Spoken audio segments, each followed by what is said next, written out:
अस्सलाम वालेकुम हाज़रीन ऐं नाज़रीन। ड्रामा सीरियल दुलाब जी ज़बरदस्त अपडेट तव्हां सां शेयर कंदा हलूं।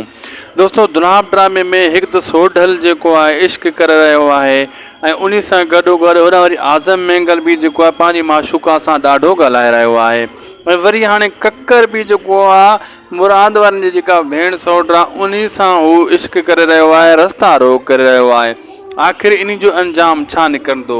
ककर त दुश्मन आहे मुराद वारनि जो ऐं वरी ही कम बि ॿिया रखी वेठो आहे। दोस्तों, असल में जेको आहे इहो इन्हनि जो इश्क ॾिसजो ककर वारनि जो इहो लॻी वेंदो हिते ऐं हिकु दुश्मनी बि गॾोगॾु वरी प्यार मोहबत बि हलंदो रहंदो ऐं ड्रामो जीअं जीअं हाणे अॻिते वधंदो तीअं तीअं ज़बरदस्त थींदो वेंदो। दोस्तों, मां तव्हांखे ॿुधाईंदो हलां त दुलाब ड्रामे जे में हर कमु ॾेखारियो वियो आहे। हिकिड़ो त जेको आज़म मेंगल किरदारु निभाए रहियो आहे उहो ज़बरदस्त आहे। दोस्तों, आज़म मेंगल किरदारु तव्हांखे ख़बर कंहिंजो निभाए रहियो आहे?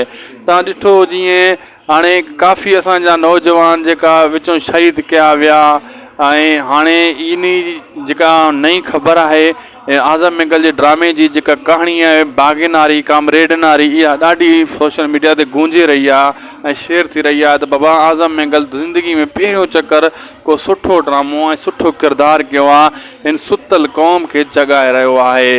ऐं तव्हांखे हक़ीक़त ॿुधाईंदो वञा त वाक़ई इहो सच बि आहे। दोस्तों, ईअं थी बि रहियो आहे। कुझु अर्सो पहिरियों तव्हां ॾिठो हुयो जंहिंमें जेको नसला कॾाणी ऐं इहो दोस्त शहीद थी वियो नाक ऐं सराई कुर्बान शहीद थी वियो, अफ़ज़ल लुंड शहीद थी वियो ऐं जेको आहे अफ़ज़ल पांवर शहीद थी वियो ऐं बशीर ख़ान कुरैशी, मुज़फ़र भुट्टो ऐं अहिड़ा नौजवान कामरेड शहीद थी विया। उन्हनि ते ही कहाणी आज़म मेंगल जी तयारु कई वई आहे।